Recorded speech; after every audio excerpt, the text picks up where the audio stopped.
करण्यासाठी संघर्षमय जीवन असावं लागतं आणि मोठा माणूस होण्यासाठी मनही मोठं असावं लागतं असे हे अतिशय कर्तृत्व संपन्न असलेले व्यक्तिमत्व यांच्या हस्ते आज या कार्यक्रमाचं दीप प्रज्वलन होत आहे.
आगे बढ़ो, हम तुम्हारे साथ हैं। एक मौसम आगे बढ़ो, हम तुम्हारे साथ हैं। जल्दी शादी करो, जल्दी शादी करो, हम संभाल को तैयार हैं।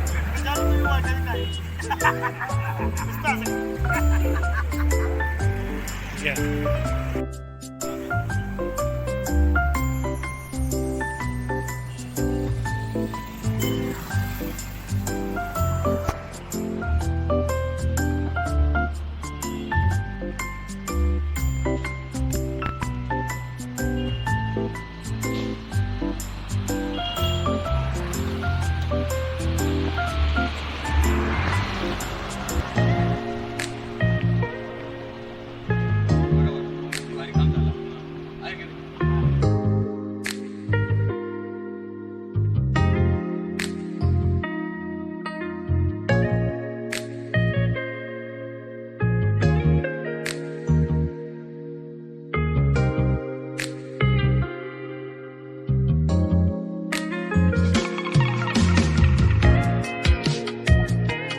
विध्वस्त होण्याच्या मार्गावर आहे ते एकत्र येऊन संसार करू शकतात. त्यामुळे आपण येणाऱ्या प्रत्येक जोडप्याला हा जरी तो आपला क्लायंट नाही म्हणून परत गेला तरी चालेल, पण जर तो कुटुंब वाचवत असेल तर त्याला आपण योग्य सल्ला देणं गरजेचं आहे. आणि कुटुंबामध्ये कलह हे थांबवण्यापासून आपल्याला कसं वाचवता येईल हे सल्ला दिला पाहिजे. आता प्रत्येकाला असं वाटतं की मुलीला वाटतं की मला आईवर खूप प्रेम आहे, पण ती नवऱ्याच्या आईवर तिचं प्रेम नसतं, तिचं तिच्या आईवर प्रेम असतं. तिनंही थोडं बदल केला पाहिजे की बाबा आई आई असते, ती नवऱ्याची आई काय आणि माझी आई काय, दोन्ही आईंना आपण एकाच मापामध्ये ठेवलं तर कुटुंबामध्ये कलह इथे होतात. आता जबाबदारीचं स्वरूप जर दोघांनी वाटून घेतलं तर कुटुंबामध्ये